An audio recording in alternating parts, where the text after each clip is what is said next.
Hello students, कैसे हैं आप सब? All well. हमने डिपार्टमेंटल अकाउंटिंग का पूरा सेशन ख़त्म कर लिया, बहुत अच्छे से ख़त्म किया हमने। डिपार्टमेंटल अकाउंटिंग के सारे क्लासेस ख़त्म किए। आज हम एक नए चैप्टर की तरफ बढ़ेंगे जिसका नाम है इंश्योरेंस क्लेम। ठीक है। और उस चैप्टर में क्या होता है उसके बारे में जानेंगे, सवाल कैसे बनते हैं उसके बारे में जानेंगे। ये चैप्टर इंपॉर्टेंट चैप्टर है, हर बार इसका फ्रीक्वेंसी परीक्षा में रहता है एटलीस्ट 5 to 10 मार्क्स का। ठीक है, 8 to 10 मार्क्स बोल लो, 5 नहीं, कभी कभी 5 होता है। 8 से 10 नंबर का फ्रीक्वेंसी इसका रहता है। ठीक है, तो ये बहुत अच्छा चैप्टर है, इंपॉर्टेंट चैप्टर है। एक बात तो ये रही। दूसरी बात ये कि आपने जो कुछ भी अभी तक पढ़ा है उन सबको घर में रिकैप्चुलेट करेंगे। हमारे जो हमारा जो चैनल है, आप टेलीग्राम में, उसमें पेपर्स जाएंगे और टेस्ट का डेट भी अनाउंस हो जाएगा। ठीक है। उसके बाद जो भी अपडेट्स होगा वो हमारे चैनल में बेसिकली जाएगा, वहाँ से आप उसको देखेंगे। और आपको जो क्लासेस मिलता है उस क्लासेस को मिलने का तरीका भी थोड़ा सा चेंज हो गया। ठीक है, तो मैं आपको समझाऊंगा क्या है कैसे। ठीक है, आपको जो क्लासेस मिलता है आप अपने डीटीएच में लॉगिन करेंगे। लॉगिन करने के बाद गूगल ड्राइव में आप क्लिक करेंगे। ठीक है, गूगल ड्राइव में क्लिक करने के बाद डीटीएच में देखेंगे कि आप लेफ्ट हैंड साइड में, राइट हैंड साइड में दो आइकन बने रहते हैं, फोल्डर और गूगल ड्राइव का। तो गूगल ड्राइव में क्लिक करेंगे। जब आप गूगल ड्राइव वाले फोल्डर पर क्लिक करेंगे तो एक डॉक्यूमेंट खुलेगा। उस डॉक्यूमेंट में क्लास और क्लास का लिंक, क्लास नंबर और क्लास का लिंक दोनों दिया रहता है। उस क्लास के लिंक को आप वहाँ से कॉपी करेंगे और पेस्ट कर देंगे अपने एड्रेस बार में। और पेस्ट करके आप एंटर दबाएंगे तो एड्रेस बार में वो क्लास का लिंक जो है क्लास के फाइल को खोल देगा। ठीक है, अब जाकर आप वहाँ से डाउनलोड कर लेंगे। डाउनलोड करके एक फ़ोल्डर बना के वहाँ सेव कर लेंगे और उसी फोल्डर से इसको एक्सेस करेंगे। ठीक है, तो आपकी क्लासेस प्रॉपरली प्ले होंगी। और मैं कोशिश कर रहा हूँ कि क्लासेस जो है आपको पूरी तरह हाई क्वालिटी में दी जाए, एचडी क्वालिटी में। आपको एचडी क्वालिटी में मिलेंगे भी। ठीक है, चले।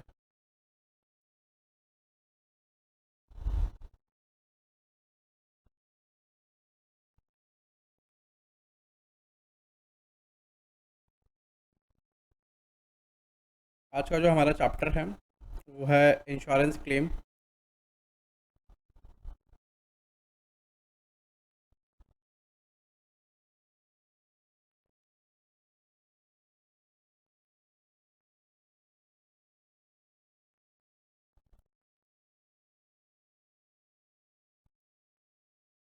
For loss of stock and loss of profit. ये हमारा चैप्टर है बेटा।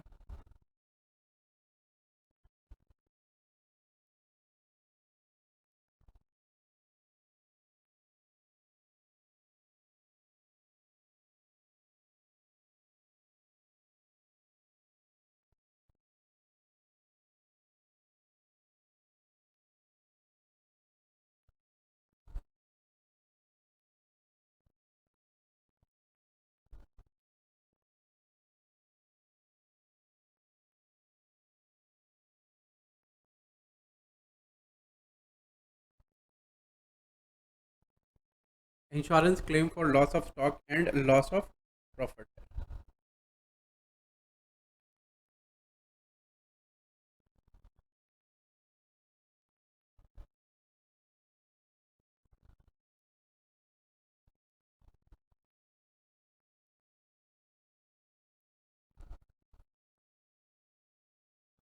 क्लास नंबर जो आपका वो मैं लिखता हूँ, वो लिखना भूल गया मैं। क्लास नंबर है 01। क्लास 01। चलो, insurance claim for loss of stock and loss of profit, class number है 01। सबसे पहले लेते हैं इंट्रोडक्शन। इंट्रोडक्शन पार्ट में क्या रहेगा, मैं आपको समझाऊंगा कि भाई ये चैप्टर क्यों है, इसका क्या महत्व है, चैप्टर में क्या होता है, क्या होगा। ठीक है, चलो।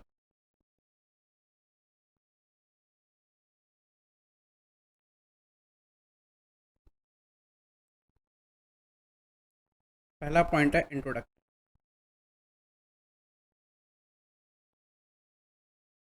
ये पॉइंट नंबर 1 है। नोट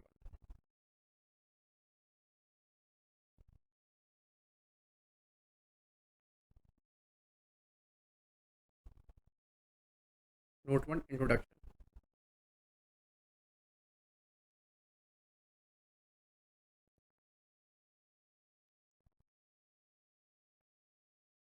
देखो, से एक व्यक्ति है मिस्टर एक्स।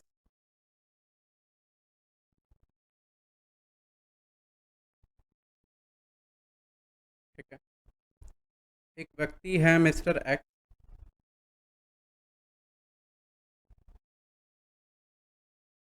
और उनके पास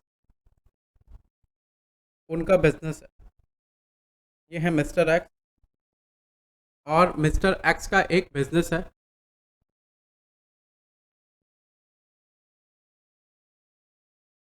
टेक्सटाइल का,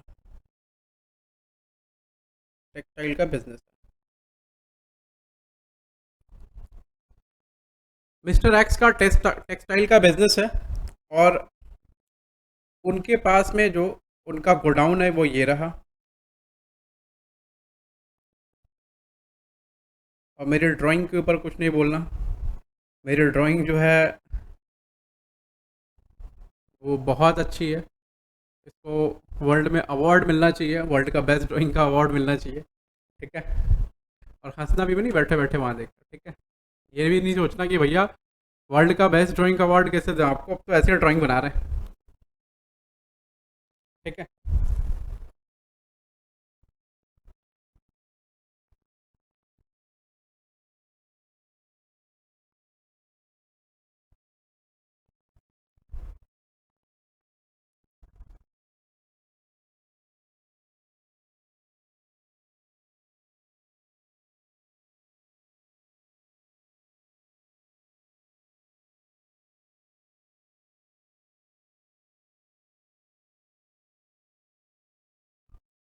तो गोडाउन में इनका गुड्स रखा हुआ।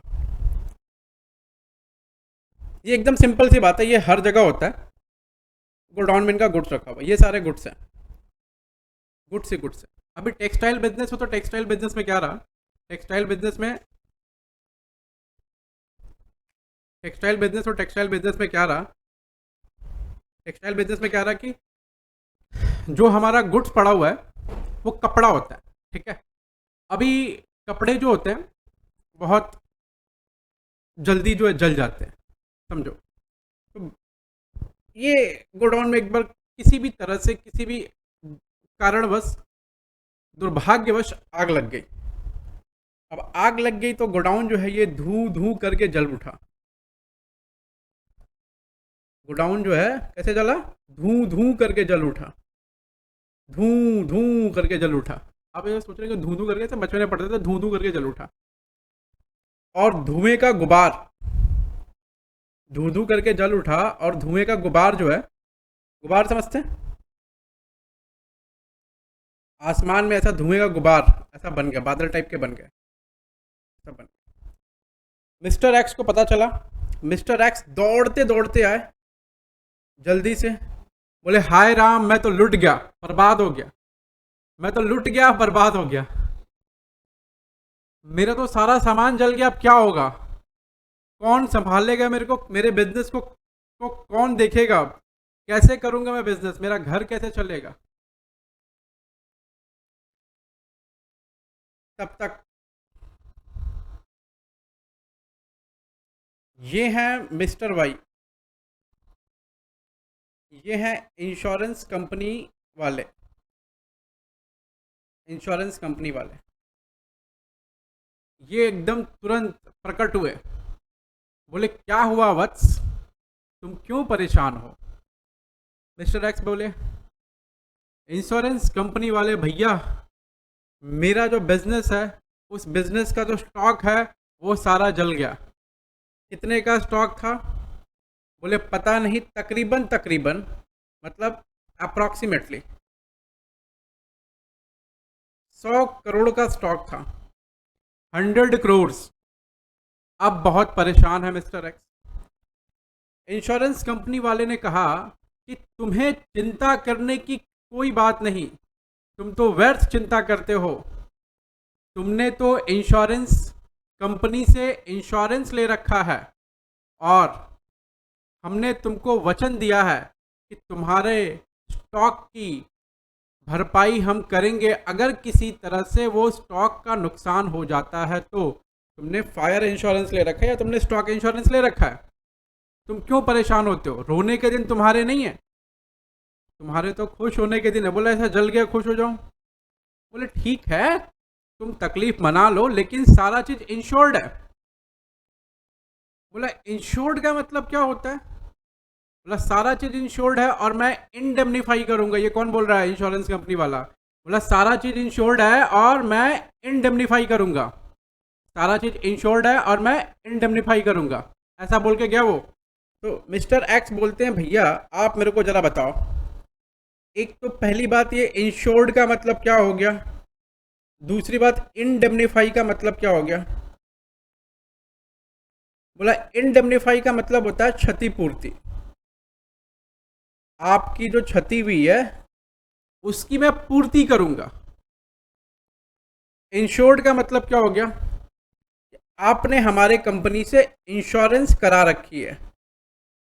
हम इंश्योरेंस करा रखी है किसकी? स्टॉक की। कि किसी भी तरह से नुकसान होता है तो उस स्टॉक पर होने वाले नुकसान की भरपाई कौन करेगा? तो हम करेंगे। मिस्टर एक्स बहुत खुश हुए, बोले चलो बच गए हम। आप जो स्टॉक की भरपाई करेंगे, नुकसान की जो भरपाई करेंगे वो आप करेंगे तो मेरे लिए बहुत बढ़िया बात है। मैं अति प्रसन्न हो रहा हूँ, लेकिन मैं दुखी भी हूँ क्योंकि ये सब कुछ तहस नहस हो गया। इसको ठीक करना होगा किसी तरह। तो मिस्टर वाई बोले मैं ठीक कर दूंगा, मैं तुमको तुम्हारे पोजीशन को रिस्टोर कर दूंगा, जो स्टॉक का पोजीशन था। मैं तुम्हारे स्टॉक के पोजीशन को रिस्टोर कर दूंगा, जो स्टॉक का पोजीशन था। ऐसा ऐसा किसने कहा? मिस्टर वाई ने कहा। अब देखो क्या हुआ। यहाँ तक कहानी थोड़ी समझ में, थोड़ा स्लो चल रहा हूँ अभी, जानबूझ के स्लो चल रहा हूँ। यहाँ तक कहानी समझ में आई। अब मिस्टर वाई कौन है? इंश्योरेंस कंपनी वाले मिस्टर एक्स के गोडाउन में गए।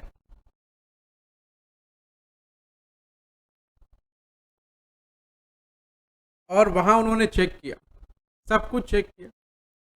चेक करने के बाद पता चला कि उसमें 80 करोड़ का जो स्टॉक है वो पूरी तरह नष्ट हो गया। पूरी तरह नष्ट हो गया। 20 करोड़ का जो स्टॉक है उसको किसी तरह सेल किया जा सकता है। सेल किया जा सकता है।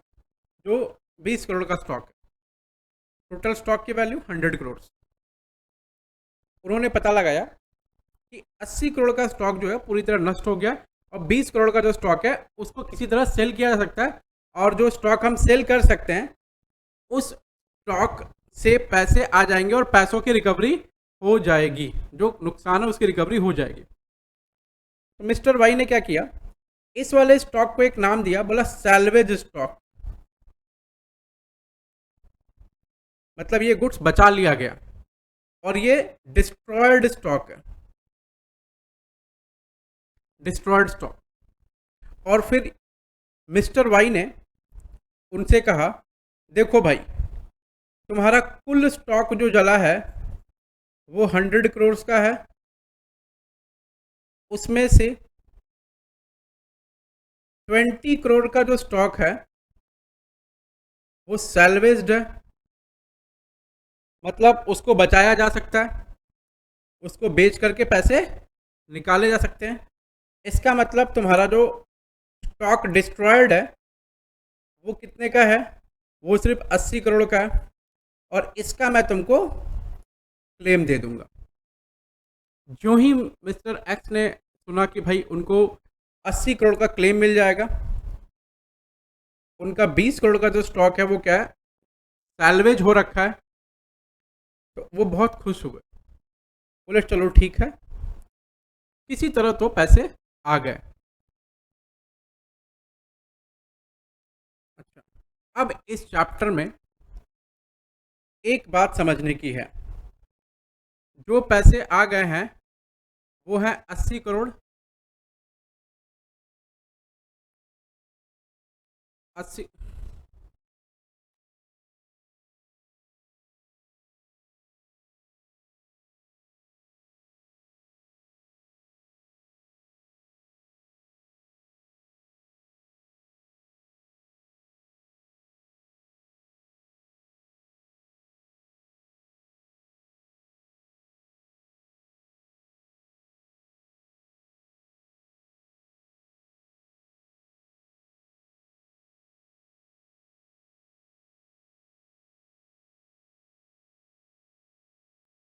तो यहाँ हमें दो चीज समझ में आया कि भाई एक तो जिस क्या हमें क्या बेसिकली क्या आपको क्या लग रहा है, ऐसा क्या समझ आया हमें।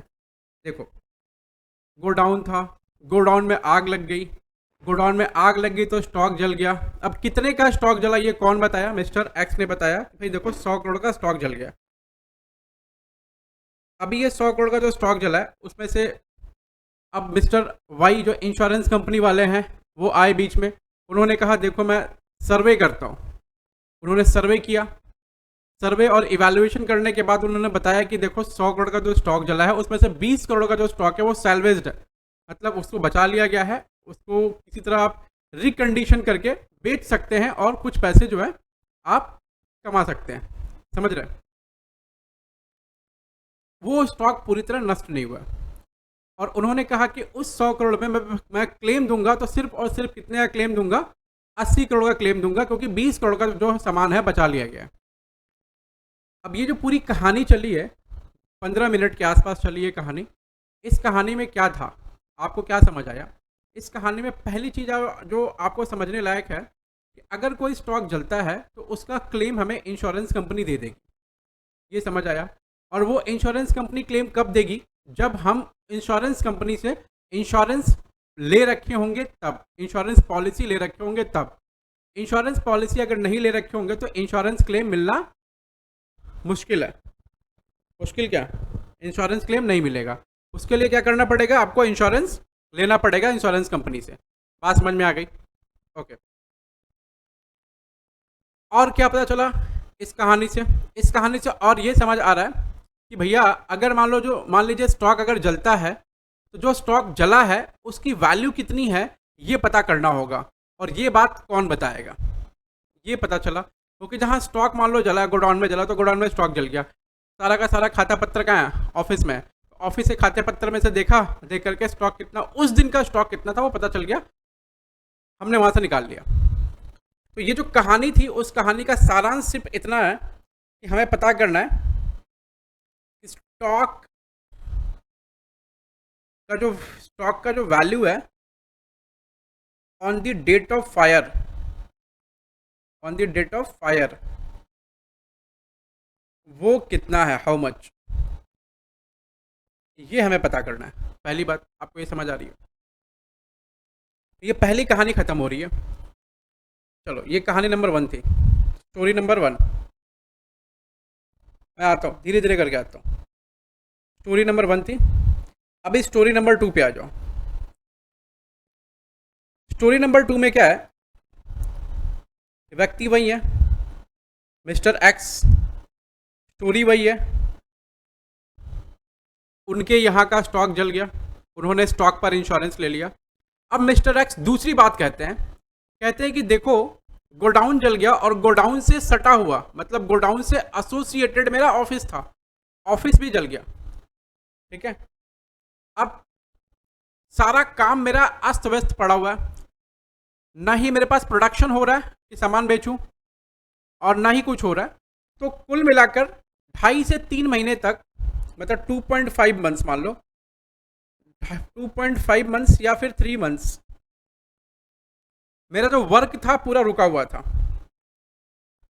हॉल्ट था, मतलब पूरा काम रुका हुआ था। अब क्या हुआ कि ये काम रुकने की वजह से इन 3 महीनों में, मतलब इन 3 मंथ्स में मैंने पिछले साल 1,20,000 रुपये पर मंथ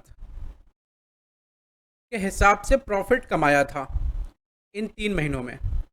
इसका मतलब है कि इन 3 महीनों में मैंने कुल प्रॉफिट जो कमाया था 1,20,000 गुणे 3,60,000 रुपया प्रॉफिट कमाया था।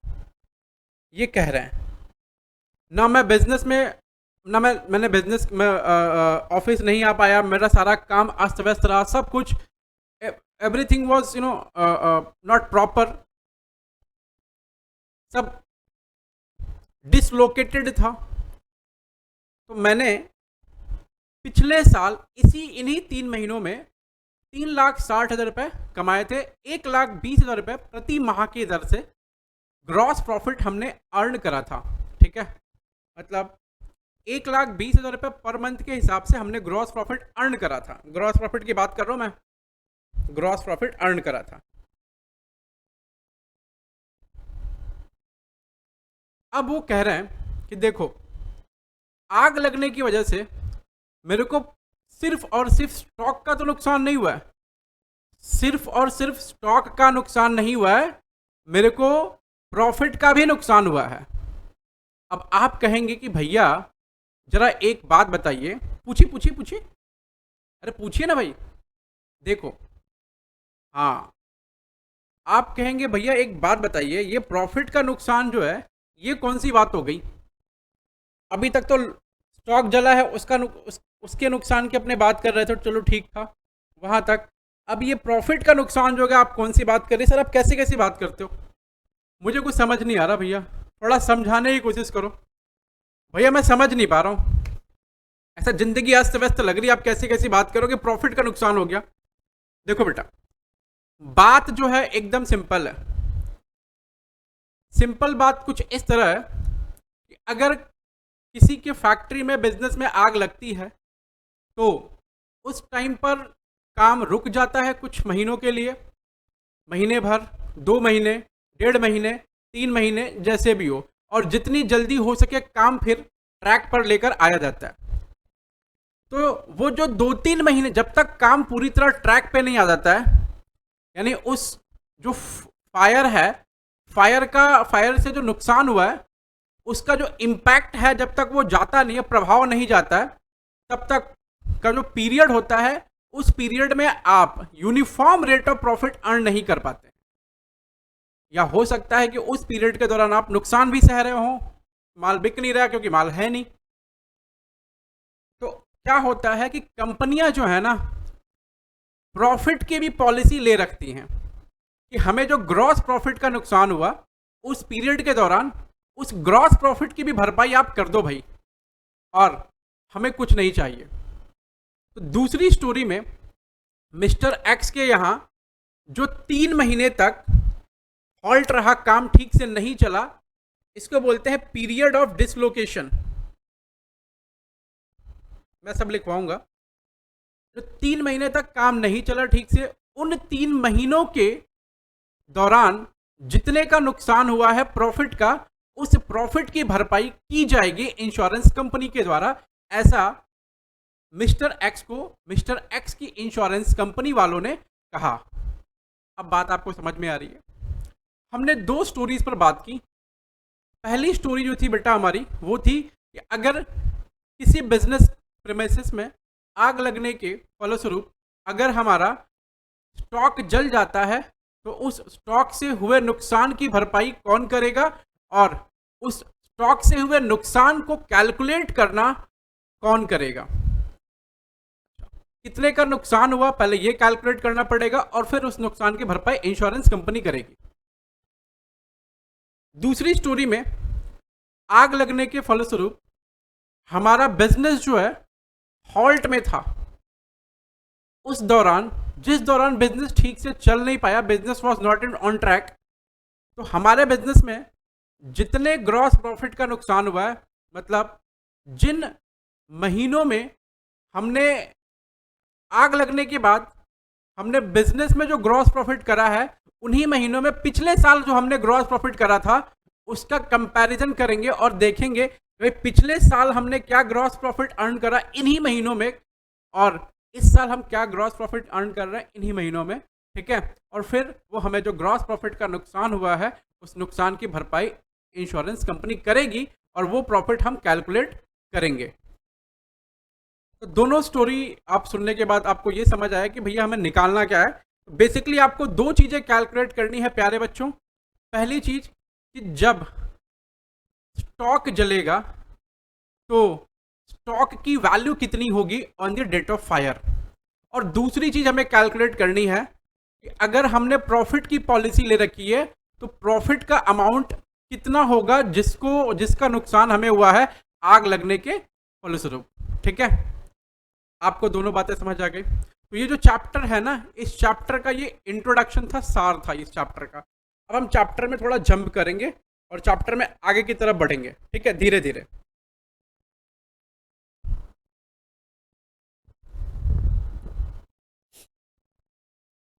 आ जाओ।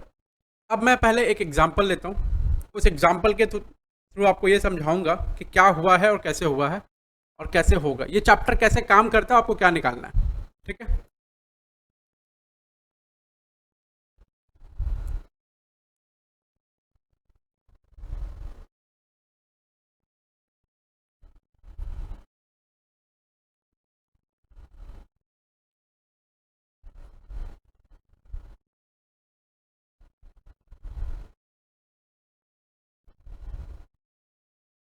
नोट नंबर 2 देना, ब्रॉड हेडिंग,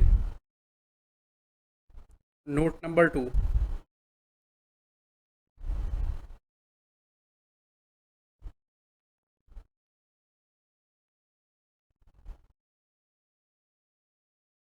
और इस नोट का नाम है लॉस ऑफ स्टॉक पॉलिसी। ठीक है,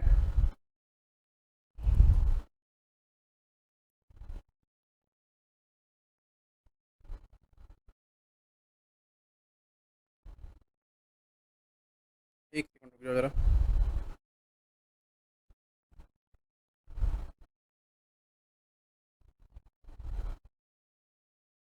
नोट नंबर 2 आप थोड़ा सा ऊपर दे दो, यहाँ लिखना what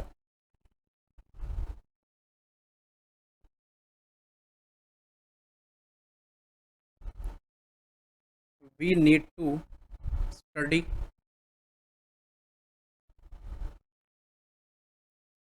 in this chapter, what we need to study in this chapter.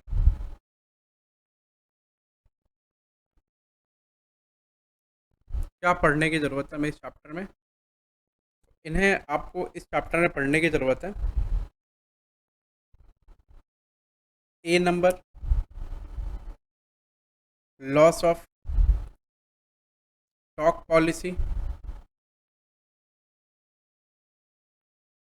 B number, loss of profit policy.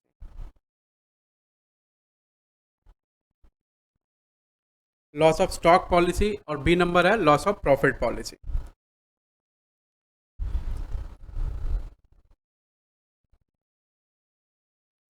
अब हम आगे बढ़ेंगे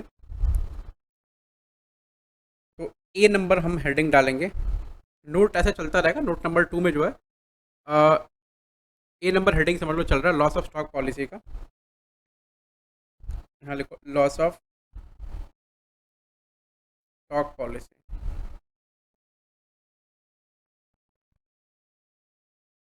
लॉस ऑफ स्टॉक पॉलिसी का हेडिंग हमारा चल रहा है, राइट।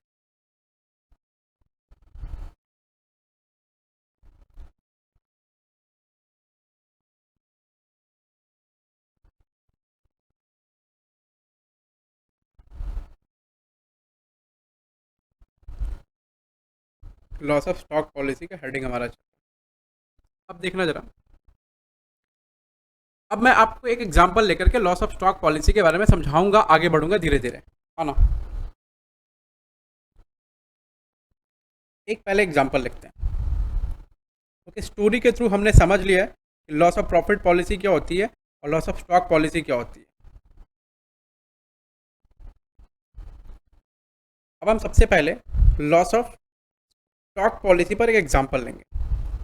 मैं एग्जांपल लिख रहा हूँ, आप भी साथ साथ में लिखना। Go down of mister x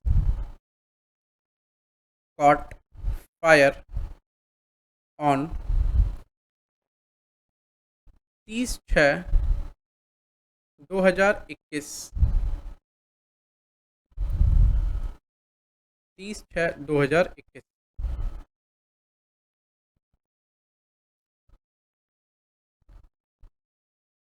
mister x has taken an insurance policy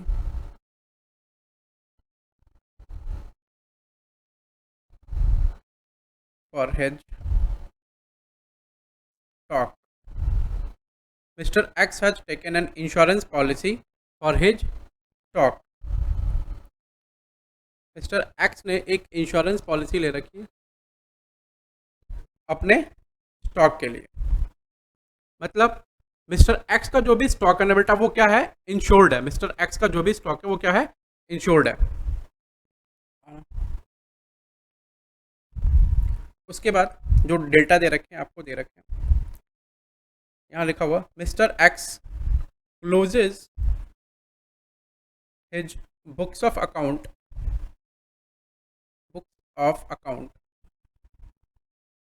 on 31 March each year, 31 March each year. All accounting records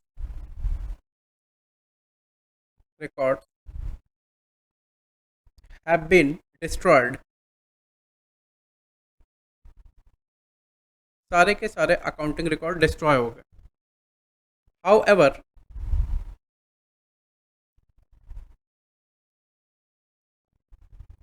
following information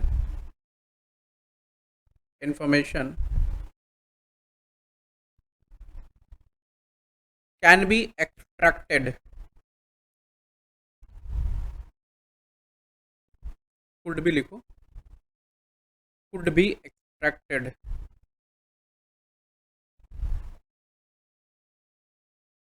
ठीक है, अब वो कौन कौन से इन्फॉर्मेशन है बेटा, वो देखो नीचे मैं लिख रहा हूँ और आप आराम से देखो क्या क्या इन्फॉर्मेशन है।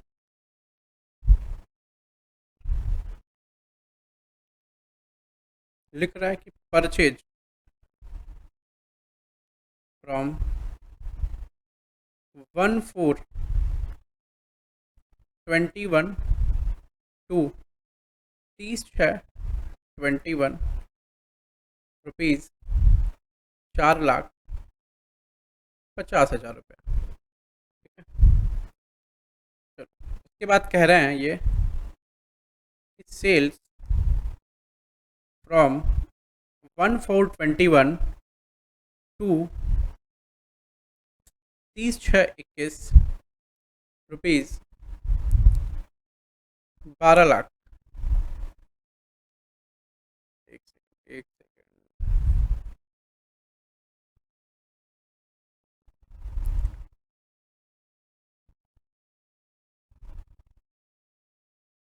4,00,000। फिर ये कह रहे हैं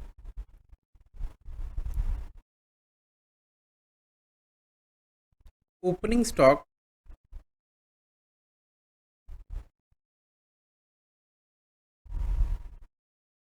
फॉर 2021 रुपीज़ 1,00,000 रुपये, rupees 1,00,000। Now manufacturing wages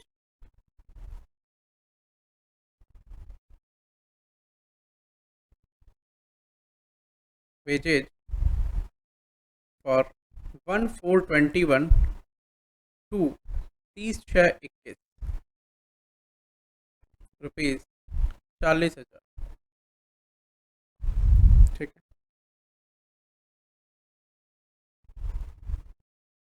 rate of gross profit on last year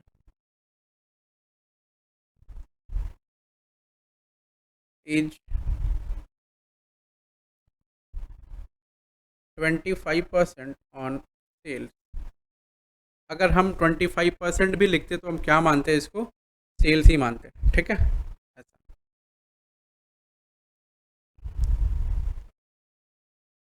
stock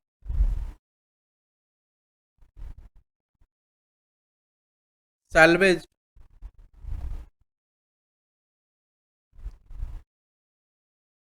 by Mr. X rupees 15,000। फिर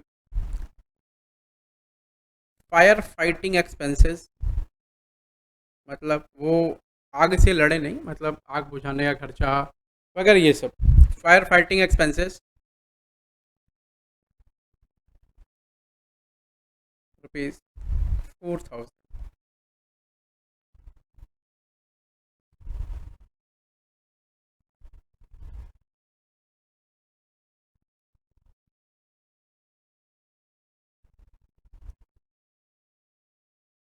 find out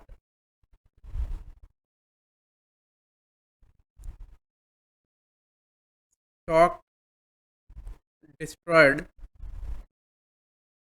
by fire and claim to be lost.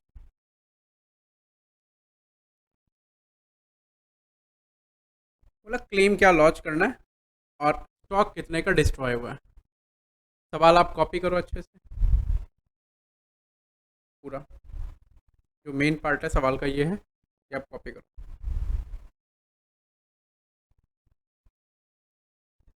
ये हमारा मेन पार्ट है, दिख रहा है सबको? चलो, सबको दिख रहा होगा। चलो,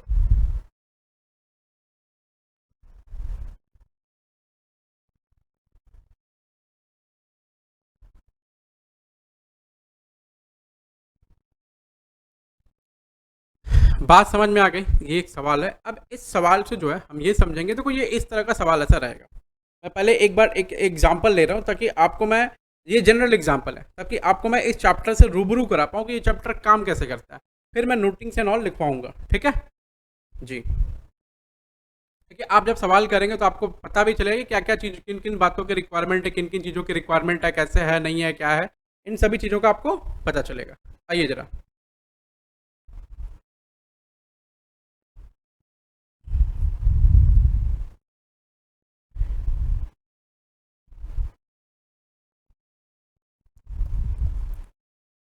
चलो अब एक बार मैं सवाल आपके साथ पढ़ता हूँ। ये जो प्रॉब्लम है, ये कह रहा है कि गोडाउन जो है ना मिस्टर एक्स का, वो 30/6/21 को डिस्ट्रॉय हो गया।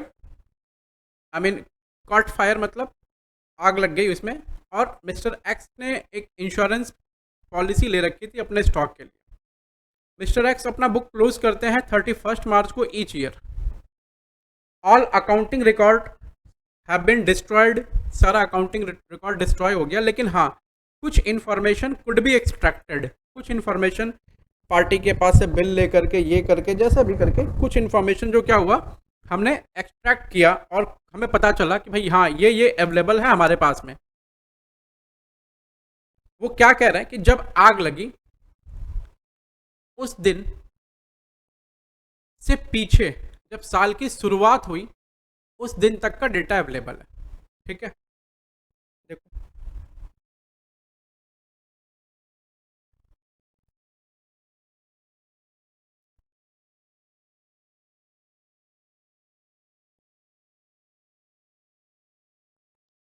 This is a date of fire,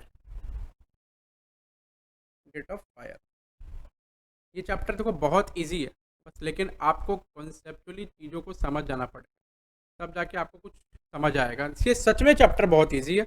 आपको अगर ऐसा लग रहा हो कि भैया चैप्टर टफ जा रहा है, तो नहीं, चैप्टर टफ नहीं जा रहा, चैप्टर बहुत ईजी जा रहा है। बस थोड़ा आप मन बनाओ। देखो, मन के हारे हार है, मन के जीते जीत। अगर ये आप मान लेंगे तब हार हो जाती है। वो कहते हैं ना, वो शायद अटल बिहारी वाजपेयी जी का है कि हरिवंश राय बच्चन का है, याद नहीं मेरे को, कि हार तब होती है जब मान ली जाती है और जीत तब होती है जब ठान ली जाती है।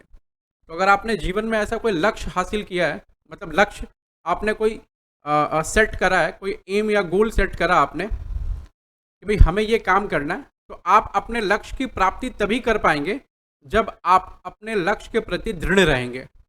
देखो, हमने ना, जब मैं क्लास 11-12 में था, तो मैंने ना एक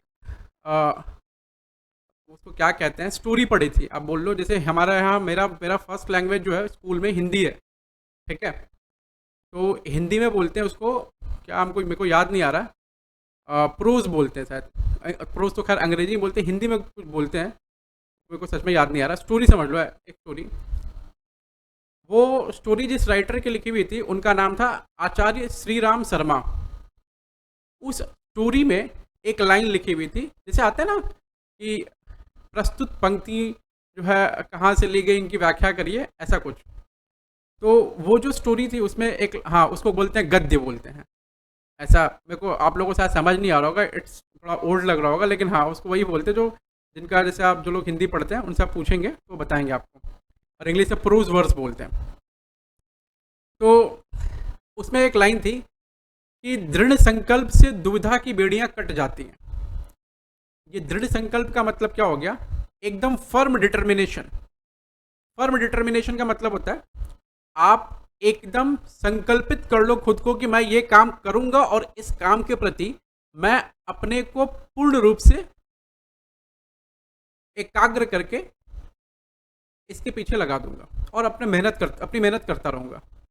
तो जब आप ऐसा सोच लेंगे ना, तब आपको फिर फील होगा कि नहीं, ये काम एकदम डेफिनेटली किसी न किसी दिन होना है, अवश्य होना है। तो वो जो लाइन है वो बहुत बड़ी लाइन है, उसका बहुत बड़ा जो प्रभाव जो है मेरे जीवन पे पड़ा है और कईयों के जीवन में पड़ा होगा। देखो, हम जब कभी कभी कुछ पढ़ते हैं ना, मैं बताता हूँ आपको, एक स्टोरी मैंने और ही पढ़ी थी, पेशोला की प्रतिध्वनि। उसमें ना एक लाइन लिखी हुई थी कि जब आप नदी के किसी पानी में नहाते हैं, तो आप हर बार जब डुबकी लगाते हैं तो अपने एक नए पानी में नहाते हैं, क्योंकि वो पानी तो चला जाता है, ठीक है। एक हमारे यहाँ मतलब भारत में एक और लेखक है, उनका नाम है सच्चिदानंद हीरानंद वात्स्यायन अज्ञेय। उनकी एक कविता, उनका उनका एक स्टोरी है, मतलब निबंध बोल लो, क्या बोलो, ऐसे बोलते हैं उसको। उसका नाम है बहता पानी निर्मला। तो उसमें भी ये बोला हुआ है कि लाइफ जो है, बहता जो पानी होता है वही निर्मल होता है, स्वच्छ होता है, वो खुशहाल होता है। और जो पानी जमा होता है उसमें कीड़े मकोड़े लग जाते हैं। तो आपने कभी ये देखा है कि मतलब जो पानी, मतलब फ्लोटिंग वाटर, उसमें कभी कीड़े मकोड़े लगते नहीं। गंगा गंगोत्री से निकलती, जहाँ से गंगा निकलती वहाँ से एक छोटी सी धार निकलती सिर्फ गंगा की, और गंगा फिर इतनी बड़ी हो जाती है बहुत दूर दूर चलते चलते। तो एक समय लगता है, गंगा का दृढ़ संकल्प है कि भैया हमें यहाँ से धीरे धीरे धीरे आगे बढ़ना है। अब सोचो ना, वो छोटा सा पानी जो धीरे धीरे निकलता है वो इतनी बड़ी नदी के रूप में तब्दील हो जाता है, मतलब समझ रहे हैं। तो बात सब कुछ ये है कि अगर आप मन बनाएंगे ना, तब सब होगा। मतलब बस कहने का मतलब है मन बनाओ, मन बनाओ कि बस एकदम तोड़ के निकलना आगे, बस यही सब कुछ है, समझ रहे ना। हाँ, चलो अभी आते हैं।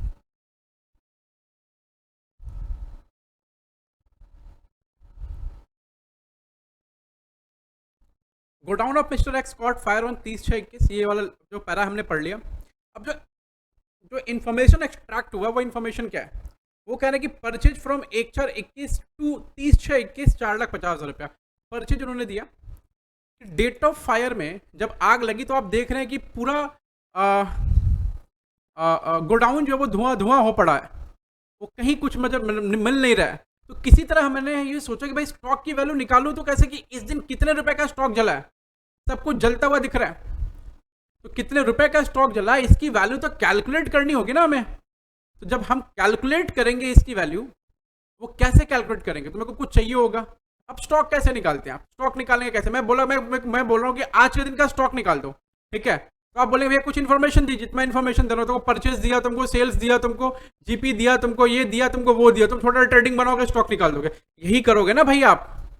वैसे तो ये इन्फॉर्मेशन खोज रहे हैं, इन्फॉर्मेशन इनको मिला कि बोला क्या इन्फॉर्मेशन मिला कि आज के दिन से लेकर के ईयर के बिगिनिंग तक का परचेज मिल गया आपको। आप ये कह रहे हो कि भैया ईयर के बिगिनिंग तक क्यों गए आप, ईयर के बिगिनिंग से ही पीछे चले जाइए ना। तो भाई हमें अपना काम आसान करना है, हमें अपना काम बढ़ाना नहीं है, हमें अपना काम आसान करना है। और अपना काम आसान करने के लिए जब हम जाएंगे तो हम चेक करेंगे कि भाई हाँ ईयर के बिगिनिंग में ही चले जाओ, वहां से ही सारा काम हो जाएगा। ईयर के बिगिनिंग के बाद पीछे और नहीं जाना है, क्योंकि वहां तक का तो फाइनल अकाउंट बन चुका है, सब कुछ ओके है, उस दिन तक का स्टॉक भी निकल चुका है। तो वहां से लेकर के यहां तक का तो कोई डेटा बना नहीं है अभी, वहां से लेकर यहां तक कोई अकाउंटिंग चल रही थी, मतलब वहां से लेकर के यहां तक अभी फाइनल अकाउंट नहीं बना है। तो एक छोटा सा फाइनल अकाउंट बनाएंगे, छोटा सा एकदम ट्रेडिंग बनाएंगे और निकालेंगे क्या, स्टॉक का वैल्यू। तो इसलिए हम पीछे तक गए वहां से। तो 1/4/21 से 30/6/21 तक का डेटा में दे दिया परचेज का। उसके बाद सेल्स का डेटा दे दिया 1/4/21 से 30/6/21 तक का 4 लाख रुपया। ओपनिंग स्टॉक दे दिया फॉर 2021, मतलब 1/4/21 का ओपनिंग स्टॉक है 1 लाख रुपया। मैन्युफैक्चरिंग वेजेस दे दिया 1/4/21 से 30/6/21 तक का 40,000 रुपया। रेट ऑफ जीपी दे रखा है 25% है लास्ट ईयर का, इस करंट ईयर का रेट ऑफ जीपी नहीं दे रखा है, लास्ट ईयर का रेट ऑफ जीपी दे रखा है 25%।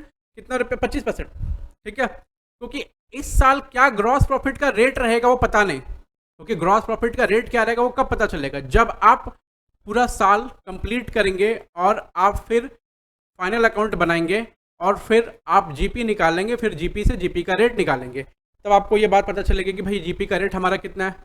उसके पहले क्या यह बात आपको पता चल सकती है क्या, नहीं। तो हम एक अनुमानित तौर पे एस्टिमेट लगाते हो कि देखो अभी भी पता नहीं मेरे को कितने का स्टॉक जला है, हम क्या करेंगे, हम अनुमान लगाएंगे कितने का स्टॉक जला है। हम सही सही स्टॉक का फिगर नहीं निकालेंगे, हम अनुमानित फिगर निकालेंगे, एस्टिमेटेड फिगर निकालेंगे, ठीक है। फिर कह रहे हैं कि स्टॉक जो सैल्वेज हुआ है, देखो ये नीचे वाला पॉइंट जो आपको यहाँ दिख रहा है, स्टॉक जो सैल्वेज हुआ वो स्टॉक सैल्वेज कितना है, 15,000 का हमने बचा लिया, 15,000 का स्टॉक। फायर फाइटिंग खर्चा जो है वो कितना है, 4,000 रुपये का फायर फाइटिंग खर्चा, आग को बुझाने वगैरह में खर्चा लगा। और आपसे क्या कह रहे हैं, आपसे कह रहे हैं कि भाई ठीक है मेरे को बता दो कि कितने का स्टॉक डिस्ट्रॉय हुआ और कितने का क्लेम हमें लॉन्च करना है, कितने का क्लेम हमें लॉन्च करना है। देखो ये है साल का बिगनिंग 1/4/21, हमें 1/4/21 से लेकर के डेट ऑफ फायर तक का डेटा चाहिए। अच्छा, इस इंफॉर्मेशन से आपको क्या पता चल रहा है, देखो मैं धीरे धीरे इसको पढ़ाऊंगा पहले एग्जाम्पल को, ताकि आप इस चैप्टर में पूरा एकदम डाइव इनटू कर जाए, ठीक है। जब आप इस चैप्टर में डाइव इनटू कर जाएंगे तब आपको समझ में आएगा कि भाई एग्जैक्टली हो क्या रहा है। इस इंफॉर्मेशन से आपको क्या समझ आ रहा है, इस इंफॉर्मेशन से सिर्फ ये समझ आ रहा है कि हमें जब भी कोई लेजर बनाना होगा यहाँ पर स्टॉक को निकालने के लिए, तो डेटा हमें इस पीरियड से लेकर के इस पीरियड तक के बीच का ही लेना है और कोई डेटा नहीं लेना है, ठीक है। पहली बात समझ आ गई आपको, ओके।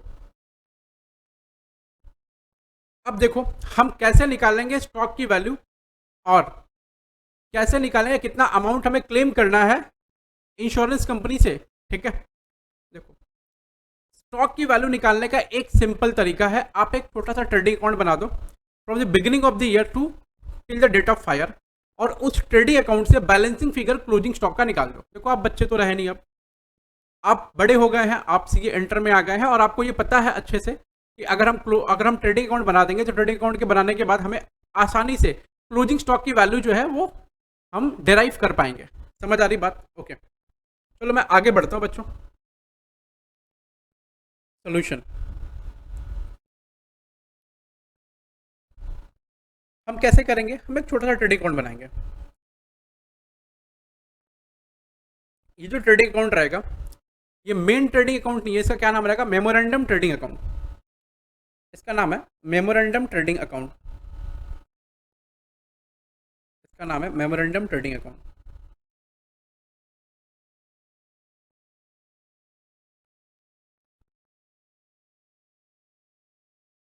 कब से कब तक का बना रहा है, 1/4/21 से till the date of fire 30/6/21 तक बच्चा। अब जो भी डेटा दे रखा है 1/4/21 से 30/6/21 के बीच में, वो डेटा आप यहाँ फीड करेंगे। चलो, परचेज 1/4/21 से 30/6/21 के बीच में 4,50,000 रुपये हम यहाँ फीड करते हैं टू परचेज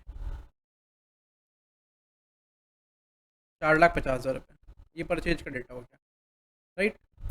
उसके बाद हमें क्या दे रखा है, सेल्स 4,00,000 रुपया, हम यहाँ सेल्स फीड करते हैं, बाई सेल्स 4,00,000 रुपये। उसके बाद हमें दे रखा है ओपनिंग स्टॉक, ओपनिंग स्टॉक दे रखा है 1,00,000 रुपया, ओपनिंग स्टॉक की वैल्यू 1,00,000 है। आप अपने नोटबुक में देखो, आपको ओपनिंग स्टॉक की वैल्यू 1,00,000 रुपये दिखेगी, टू ओपनिंग स्टॉक 1,00,000। मेरे साथ साथ सब लिखते जाना, वेट नहीं करना, मैं बहुत आराम से और धीरे से पढ़ाता हूँ, ठीक है। कोई हड़बड़ी नहीं है, मेरे को भी और तुमको भी नहीं होनी चाहिए। ओके, तुम्हें क्या बनना है, प्रोफेशनल्स बनना है, ठीक है। तुम्हें सिर्फ सवाल सॉल्व नहीं करने, सवाल के पीछे का पूरा इतिहास, भूगोल, साइकोलॉजी सब समझना है, ठीक है। आ जाओ। उसके बाद इन्होंने क्या दे रखा है, दे रखा है मैन्युफैक्चरिंग वेजेज कितना है, 40,000 रुपये मैन्युफैक्चरिंग वेजेज है। तो 40,000 रुपये मैन्युफैक्चरिंग वेजेज हमने यहाँ पुट किया, वेजेज है भैया हमारा 40,000 रुपये। सिर्फ और सिर्फ याद रखना मैं क्या रहा हूँ, मैं कह रहा हूँ कि इस पीरियड के दौरान जितना भी हमने खर्चा वगैरह किया सिर्फ वही लेना है बच्चों, और कुछ नहीं लेना है, और कुछ नहीं लेना है, ठीक है। उसके बाद उन्होंने डेटा दे रखा है, स्टॉक सैल्वेज हुआ इतना रुपया, फायर फाइटिंग एक्सपेंस हुआ इतना रुपया, इसको अभी काउंटिंग में हमने नहीं लेंगे, ठीक है, इसको अभी थोड़ा छोड़ दो। रेट ऑफ जीपी बता रहा है कितना, 25% है रेट ऑफ जीपी। चलो, हमें निकालना है क्या, स्टॉक डिस्ट्रॉयड बाई फायर। हम स्टॉक डिस्ट्रॉयड बाई फायर कैसे निकालेंगे, मैं कह रहा हूँ कि बैलेंसिंग फिगर से निकाल लो। तो अगर यहाँ पर बैलेंसिंग फिगर से स्टॉक डिस्ट्रॉयड बाई फायर आता है, बाई क्लोजिंग स्टॉक आता है, तो वो कैसे आएगा, ये जो फिगर आएगा वो क्या होगा, हमारा क्लोजिंग स्टॉक की वैल्यू रहेगी हमारे। लेकिन वो फिगर कब आएगा, जब ये पूरा हो जाएगा तब, और ये पूरा होने के लिए क्या चाहिएगा, सिर्फ और सिर्फ जीपी। तो यहाँ लिखो टू ग्रॉस प्रॉफिट, और ग्रॉस प्रॉफिट जो हमारा सेल्स 4,00,000 रुपये का है, हमने पिछले साल 25% के रेट से जीपी लिया था, इस साल भी उसी रेट से जीपी चलेगी। ये अनुमान है, ये एक्चुअल फिगर नहीं है बेटा, ये क्या है, अनुमान है, क्योंकि हमारे पास तो कोई जीपी का रेट वगैरह है नहीं ना, कि मैं क्या करूँगा उसको यहाँ पर इन्फ्यूज़ करूँगा और उससे उसके अकॉर्डिंगली मैं फाइंड आउट करूँगा कि भाई एग्जैक्टली एक्चुअल जीपी का रेट क्या हुआ। तो एक्चुअल जीपी का रेट हमें पता ही नहीं है, तो हम क्या कर रहे हैं, एस्टिमेटेड जीपी का रेट ले रहे हैं, राइट। और एस्टिमेटेड जीपी जब हम यहाँ पर निकालेंगे तो हमारा जीपी कितना आएगा, 1,00,000 रुपये, ठीक है। अब आप उठा लो कैलकुलेटर मेरे साथ साथ एकदम, चलो मेरे साथ साथ सवाल सॉल्व करना है और यहीं से सॉल्व करके घर जाना है, कुछ सोचना नहीं है। 1,00,000 रुपये प्लस 4,50,000 रुपये प्लस 40,000 रुपये प्लस 1,00,000 रुपये माइनस 4,00,000 रुपये, कितना हो रहा है बच्चा, 2,90,000 रुपया। तो इस दिन जो स्टॉक की वैल्यू आई ना बेटा, इस दिन जो स्टॉक की वैल्यू आई ना प्यारे बच्चों, इस दिन जो स्टॉक की वैल्यू कितनी आ रही है, 2,90,000 रुपये। अब ये जो 2,90,000 रुपये आ रहा है, ये क्या है, ये है stock destroyed on the date of fire. अब हमें यह समझ आ गया कि कितने रुपए का स्टॉक हमारा जला है, कब, 30/6/21 को। देखो हमने बहुत मेहनत करी, हमने क्या बनाया, मेमोरेंडम ट्रेडिंग अकाउंट बनाया, और उस मेमोरेंडम ट्रेडिंग अकाउंट में जो यूजुअल डेटा फीड होते हैं ना, उन यूजुअल डेटा को फीड करके हमने ये फाइंड आउट किया कि भाई हमारा जो स्टॉक डिस्ट्रॉयड बाय फायर है एज ऑन 30/6/21, उसकी वैल्यू क्या है। तो यह हमें ज्ञात हुआ कि एज ऑन 30/6/21 हमारे पास में जो स्टॉक डिस्ट्रॉयड बाय फायर है उसकी वैल्यू है 2,90,000 रुपये।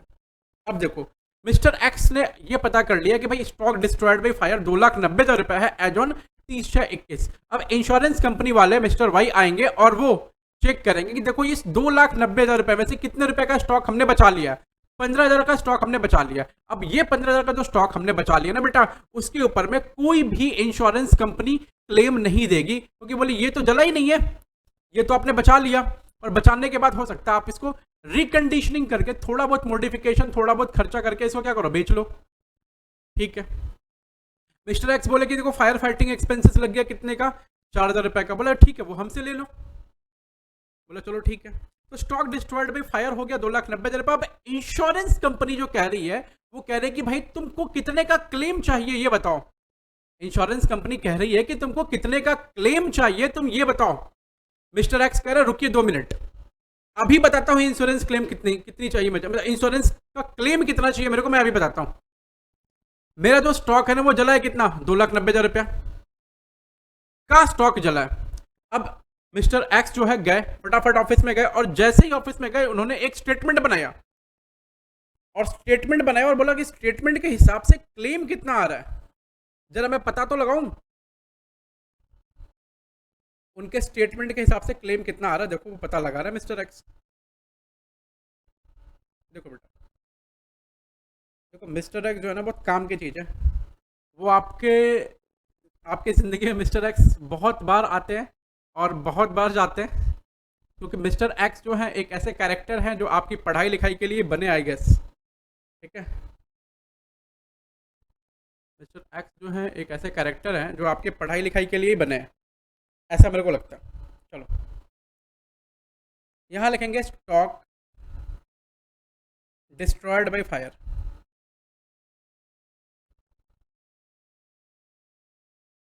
Destroyed by stock destroyed by fire, वो कितना है, 2,90,000 रुपये। ऐड, अब क्या ऐड करना है इसमें, और क्या ऐड करना है इसमें, ऐड करना है कि फायर फाइटिंग एक्सपेंसेस कितना हुआ है। फायर फाइटिंग एक्सपेंसेस है 4,000 रुपये। ठीक है, और क्या माइनस करना है, जो हमें स्टॉक सैलवेज हो गया, बचा लिया हमने स्टॉक सैलवेज, वो माइनस करना है। उसका क्लेम वो नहीं देंगे। कितना हो रहा है, उसका क्लेम वो नहीं देंगे। उसका क्लेम हो रहा है 15,000 रुपये। जल्दी जा रहा है, क्या बात है।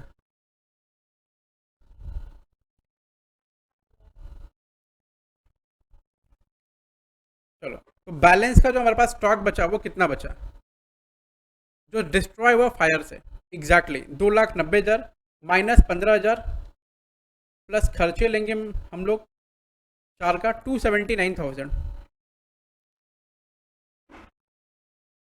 2,79,000। ठीक है,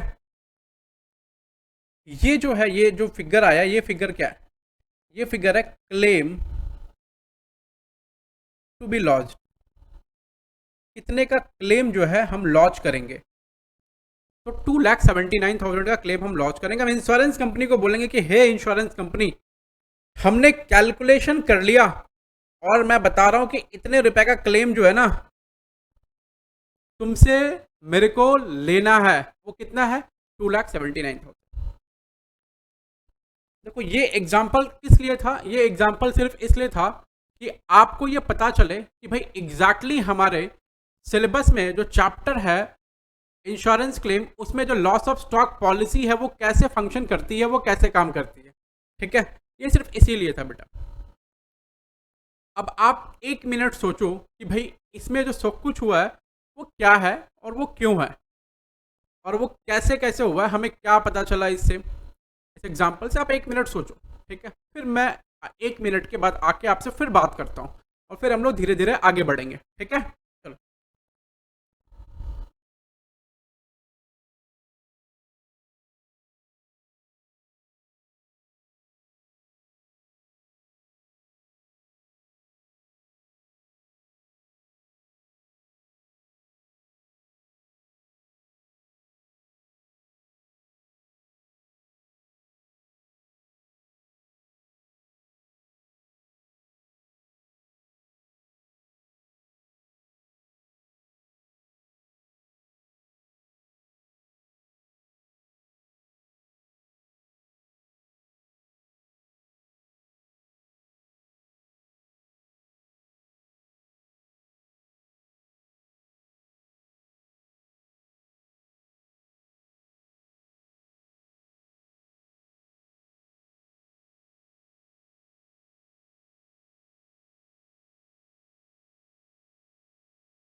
चलो आ जाओ।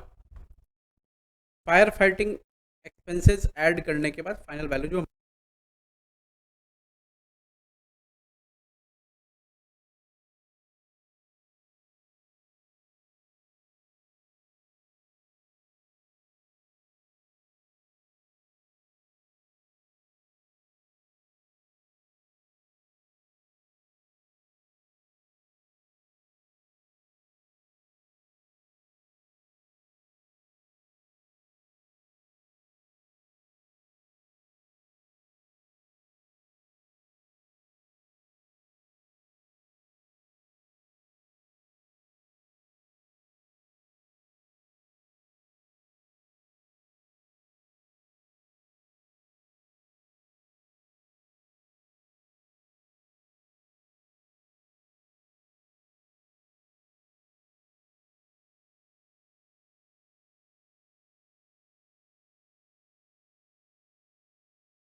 चलो ये एग्जाम्पल देखने के बाद आपको क्या समझ आया? आप बोलेंगे भैया आप 1 मिनट बोल के गए थे, आप 3-4 मिनट बाद आए। नहीं, ऐसा कुछ नहीं है, मैं 1 मिनट बोल के गया था, मैं 1-2 मिनट बाद आया। एक एग्जाम्पल से समझ आया कि कुछ डेटा हमें दिया रहेगा, वो डेटा क्या रहेगा? वो डेटा ये रहेगा कि भाई जिस दिन स्टॉक जला है, उस दिन से लेकर के उस साल के बिगिनिंग से लेकर के स्टॉक के जलने के डेट तक का हमको डेटा चाहिए होगा। और क्या क्या डेटा चाहिए होगा? हमें डेटा चाहिए होगा, देखो मैं लिख देता हूँ, लिख कर बात करता हूँ तो आपको थोड़ा समझ आएगा।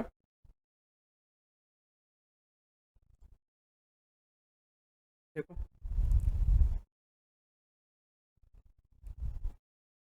फ्रॉम, इसको आपने लिखना from the beginning till the date of fire, till the date of fire. आपको क्या चाहिएगा? पहला, परचेज। दूसरा, सेल्स। तीसरा, ओपनिंग स्टॉक अगर हो तो। चौथा, कुछ एक्सपेंसेस अगर हो, डायरेक्ट एक्सपेंसेस तो। पांचवा, जीपी। और फिर आप क्या फाइंड आउट करेंगे? आप बैलेंसिंग फिगर की तरफ तौर पे फाइंड आउट करेंगे क्या? क्लोजिंग स्टॉक, यानी स्टॉक जिसको आप बोलो on the date of fire, stock on the date of fire, ये आप फाइंड आउट करेंगे। ऐसा समझ आ रहा है? ओके, चलो।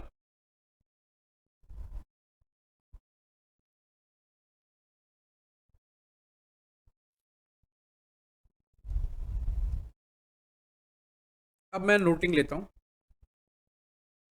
देखो, नोट नंबर है 3।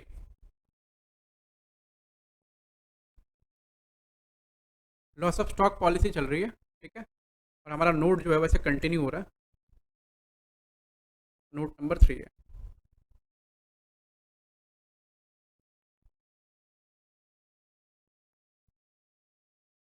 देखो, नोट नंबर 3 है। अब नोट नंबर 3 में लिखना,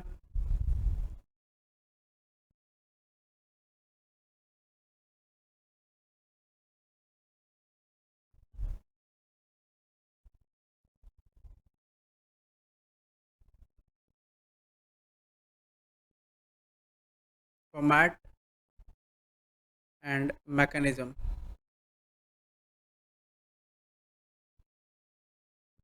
format and mechanism.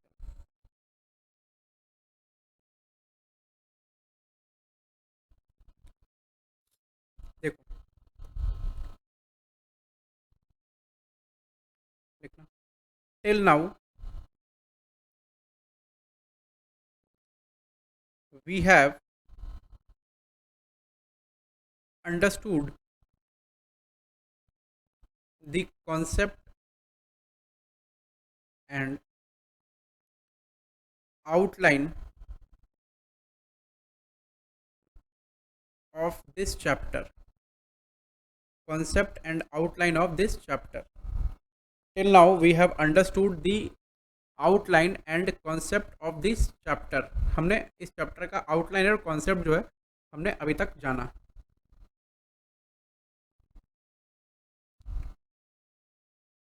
Now we will start with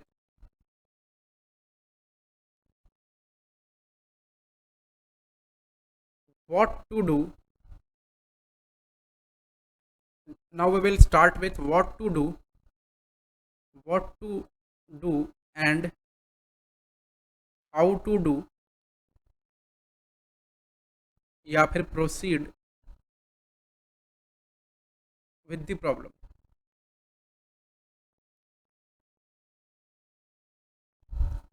ठीक है, नीचे आओ, para change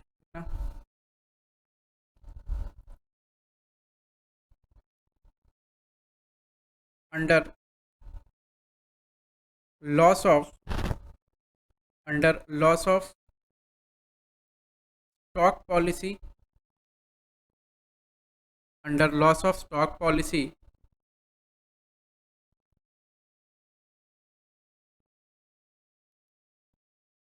we have to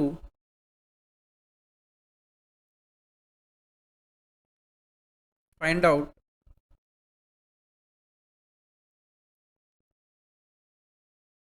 following. पहला, क्या क्या फाइंड आउट करना है हमें? पहले फाइंड आउट करना है stock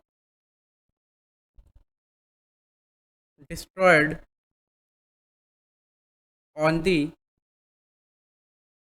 date of fire, stock destroyed on the date of fire.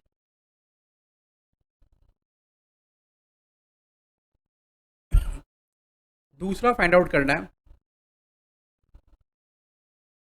Amount of claim to be lodge to insurance company.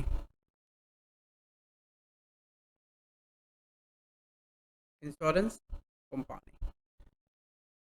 तो ये आपको समझ आया कि क्या करना है? बताओ ना जल्दी से मेरे को. दो चीज फाइंड आउट करना है. क्या? पहला तो loss of stock destroyed by fire, कितने का स्टॉक डिस्ट्रॉय हुआ. और दूसरा ये फाइंड आउट करना है कि amount of claim to be lost to insurance company. Insurance company के पास कितना क्लेम हमें जाकर के लॉन्च करना है. हमें ये दो चीज फाइंड आउट करना है. ठीक है, चलो नेक्स्ट मूव करते हैं further.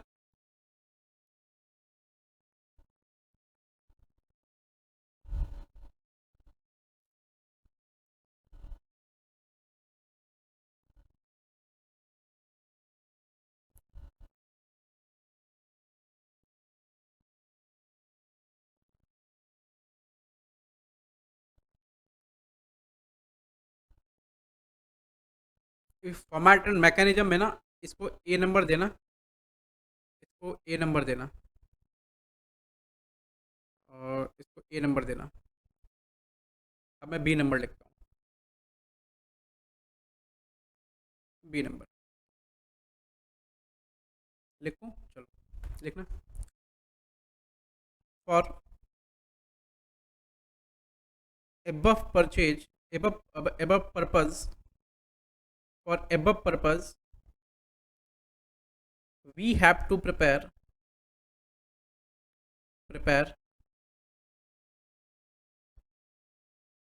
following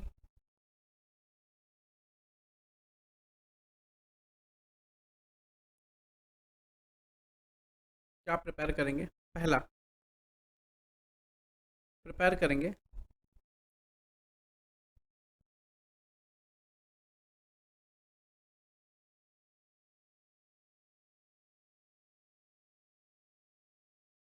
memorandum.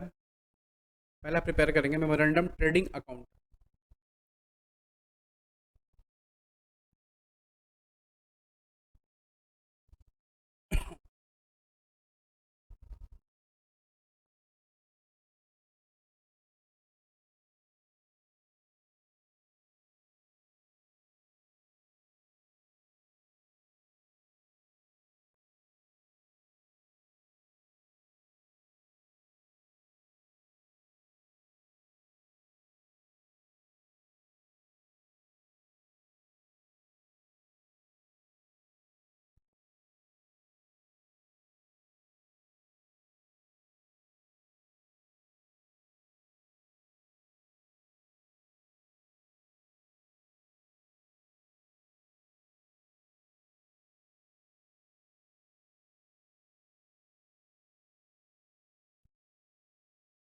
Memorandum trading account.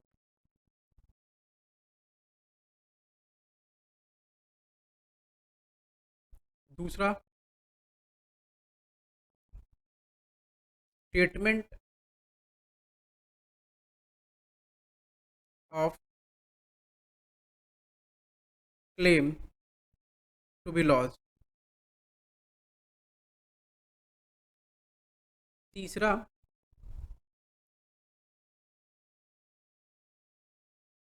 Memorandum trading account for previous year. ये जो बनेगा वो बनेगा वर्किंग नोट में। वर्किंग नोट में if GP is not given, is not given, ये बनेगा वहाँ। ठीक है, if GP is not given.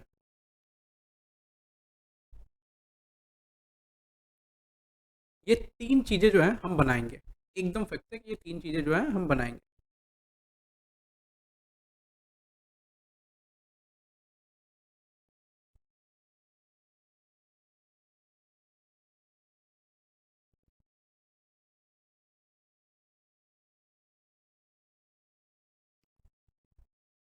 ये तीन चीज़ें बनाएंगे हम, ये एकदम फिक्स है। ठीक है, आए आगे बढ़ते हैं अभी। देखो बेटा, ये तीनों चीज़ हम बनाएंगे, उनके बारे में अब बात करेंगे धीरे धीरे। और क्यों बात करेंगे, क्योंकि ये ज़रूरी है कि हम जो बना रहे हैं वो क्या है हमें ये पता चले। लिखना, पहला मेमोरेंडम ट्रेडिंग अकाउंट।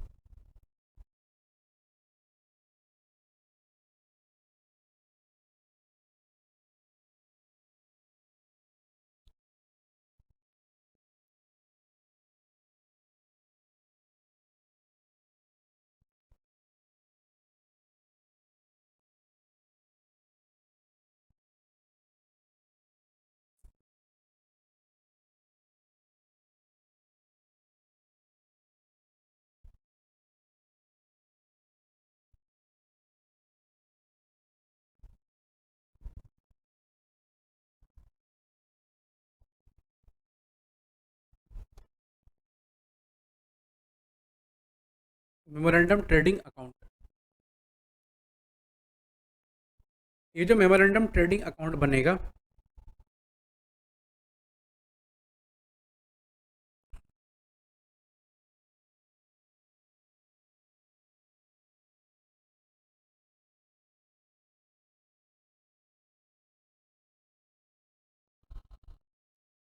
ये क्यों बनेगा, किस पर्पज से बनेगा वो देखो। जो मेमोरेंडम ट्रेडिंग अकाउंट बनेगा वो क्यों बनेगा और किस पर्पज से बनेगा, देखो लिखना। If value of stock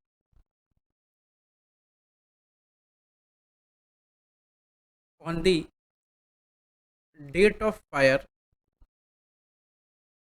is not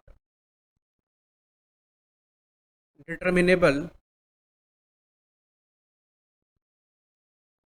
as accounting records has been destroyed,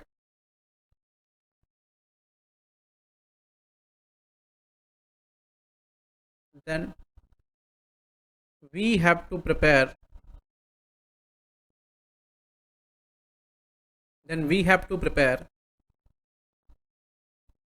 memorandum trading account, मैं इसको MTA लिख रहा हूँ, then we have to prepare memorandum trading account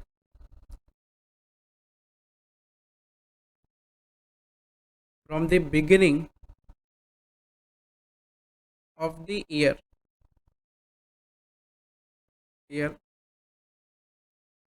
from the beginning of the year till the date of fire, from the beginning of the year till the date of fire, जिस दिन आग लगी उस दिन तक वो बनाना पड़ेगा। ठीक है।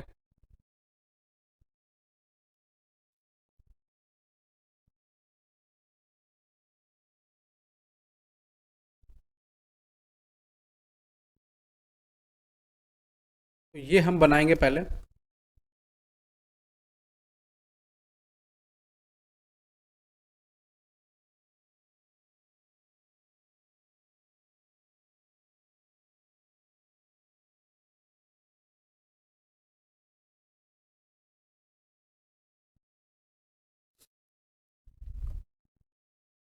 फिर बनाएंगे statement of claim to be lost, दूसरा लिखना। फिर बनाएंगे स्टेटमेंट ऑफ क्लेम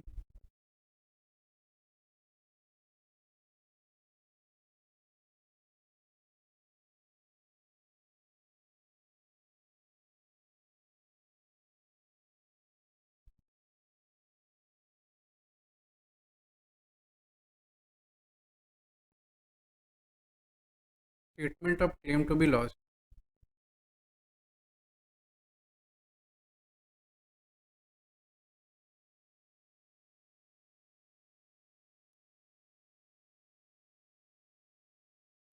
और ये statement of claim to be lost क्यों बनाते हैं?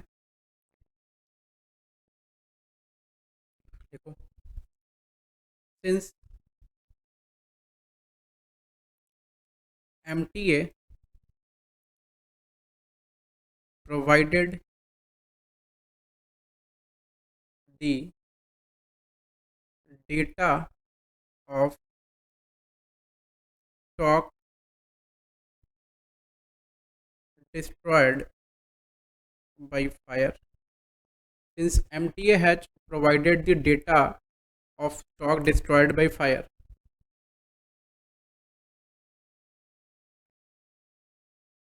so we need to calculate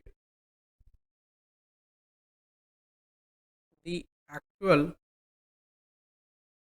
amount of claim to be lodged। इतना एक्चुअल अमाउंट ऑफ क्लेम हमें फाइंड आउट करना पड़ेगा। ठीक है। नेक्स्ट,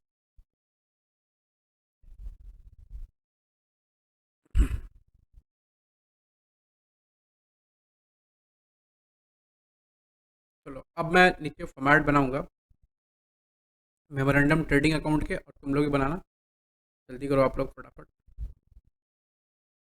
मैं नीचे फॉर्मेट बना रहा हूँ और आप लोग भी बनाएंगे इसको। ठीक है।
लिखो ऊपर में, ये है memorandum trading account.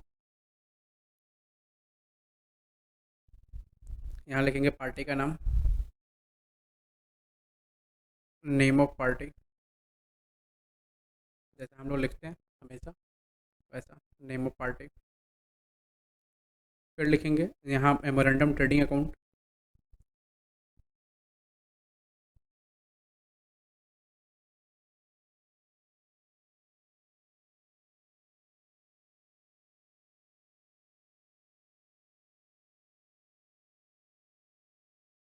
From beginning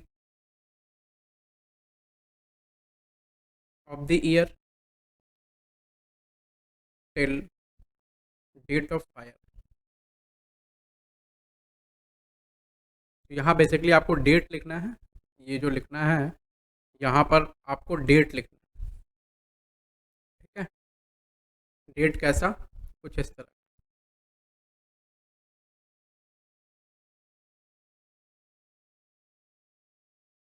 जैसे 1/4/21 से 30/6/21 हमारे एग्जाम्पल में आपको कुछ उस तरह का डेट लिखना है, ठीक है। अब क्या करना है बेटा, यहाँ डेबिट और क्रेडिट ये दोनों कान पे लिखते हैं। इधर पर्टिकुलर्स, इधर रुपी, इधर पर्टिकुलर्स, यहाँ रुपी। पर्टिकुलर्स और रुपी लिखने के बाद आप यहाँ लिखेंगे to opening stock, opening stock, ठीक है। फिर लिखेंगे टू परचेज, ठीक है। इसमें होता है एडजस्टमेंट, इसलिए मैं यहाँ लिख देता हूँ एडजस्टमेंट। उसके बाद टू वेजेस, फिर लिखेंगे टू अदर डायरेक्ट एक्सपेंसेस,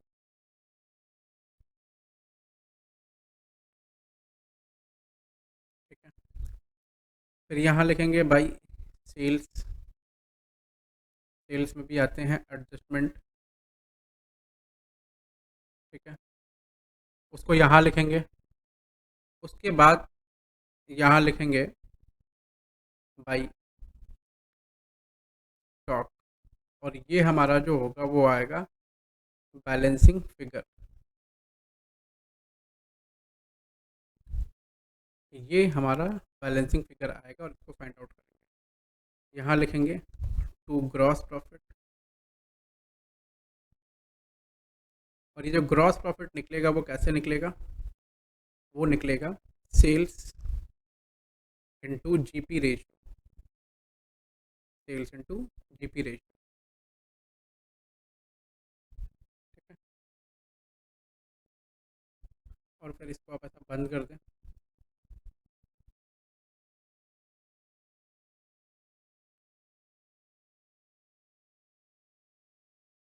फिर यहाँ लिखें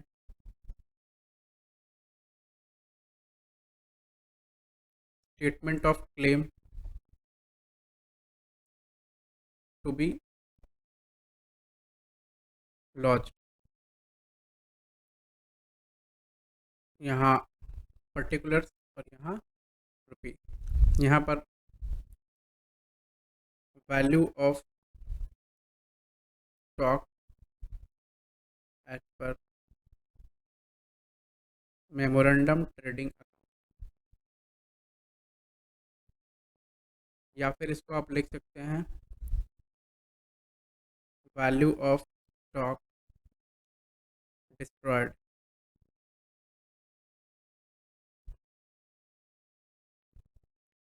उसमें आप ऐड करेंगे फायर फाइटिंग एक्सपेंसेस। पहले आप सैल्वेज लेस कर लेंगे, लेस सैल्वेज स्टॉक, वो माइनस करेंगे। फिर फायर फाइटिंग एक्सपेंसेस ऐड करेंगे, और जो बचेगा वो होगा